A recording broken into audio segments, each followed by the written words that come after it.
Okay, so this next one is a personally designed version of Task 2. If you looked at Task 2, you probably thought, I need more aspirin. And as I mentioned in the announcements, and I think I also put it into the email that I sent to you all,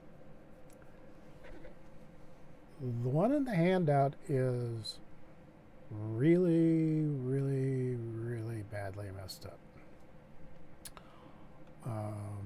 There's all sorts of typos there, and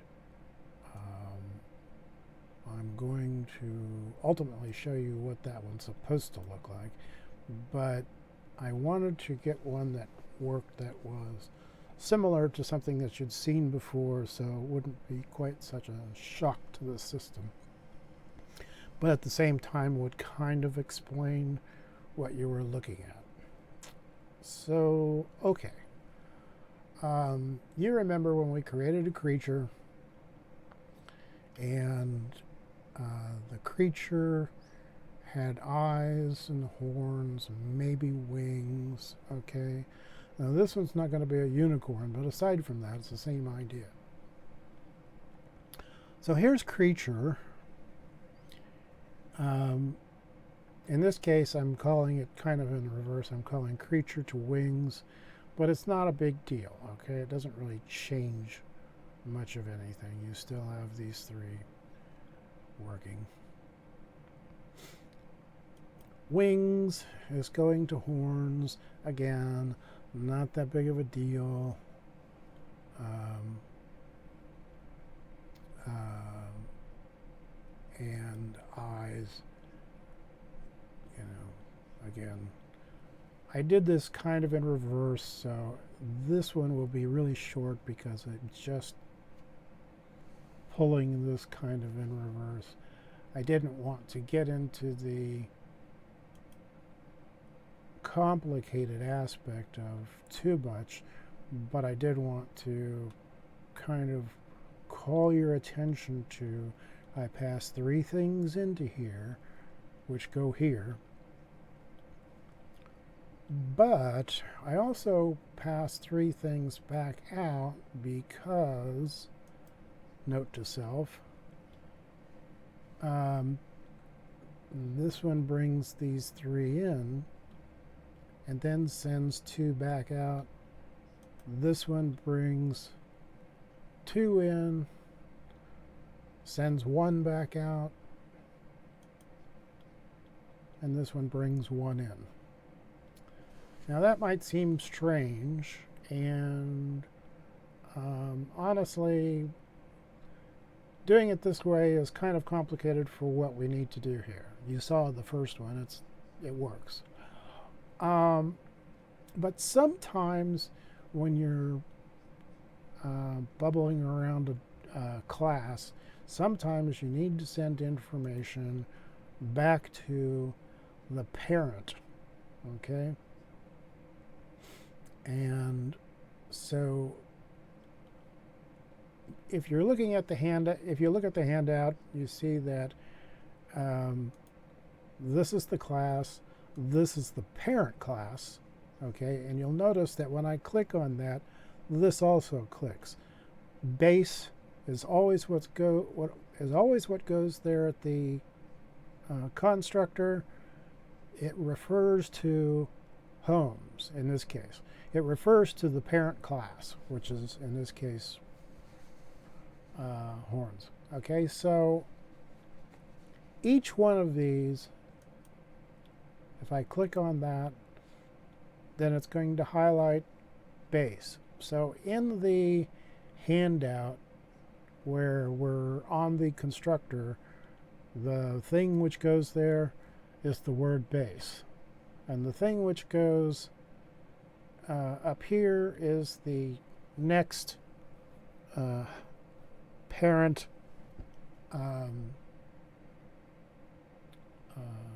class name. Now, if I run this, it's going to look similar, except I passed in different values, and I don't know that I actually named the... Oh, yeah, I did. Okay, so one-eyed, one-horned, flying purple people eater. Okay, so number of eyes, one horn, number of wings, two. Hopefully, wouldn't be balanced by one wing. Okay, so I may be dating myself by using this example, but anyway, so what happens is, let's go to creature. No, let's go farther back. Now I set these, I didn't need to set them individually, I could just put the numbers there, okay, but one eye, one horn, okay, and two wings. Call creature, they all go in, one eye, one horn, one wing. Three things go in to creature, three things go in, three things go up to wings. Okay, so three things come up. I could have shortened that, but I didn't. Then out of these, I sent up the two, the horns and the eyes. Go to horns. Okay, so I have these two. Pass up the eyes to the next one. Take in the eyes, and then it's done. Now understand that, again, this is like the end of the chain here, because we passed up, we passed up, we passed up, and then, okay, there's nothing else to pass up.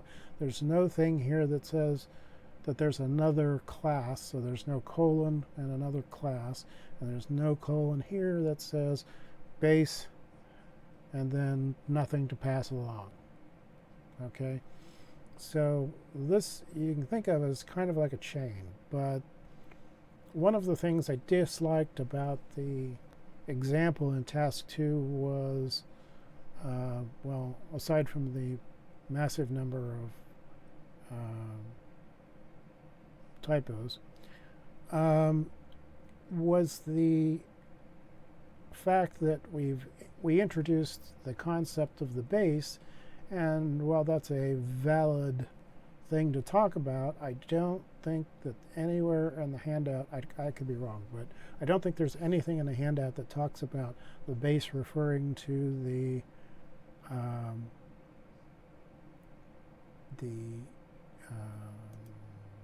you know, the class that's being included.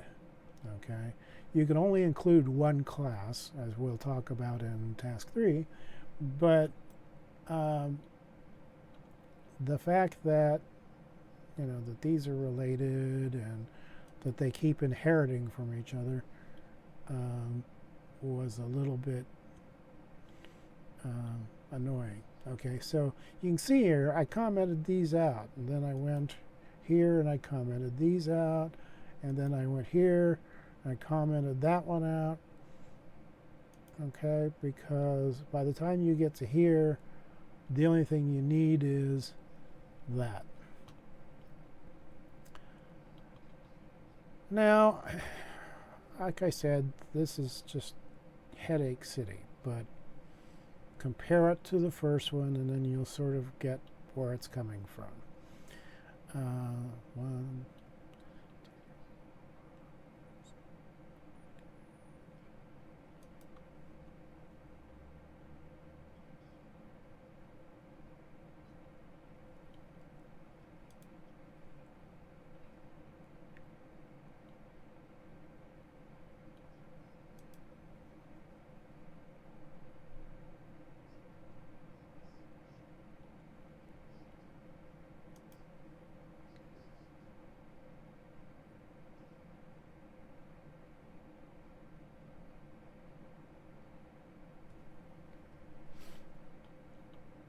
Okay, so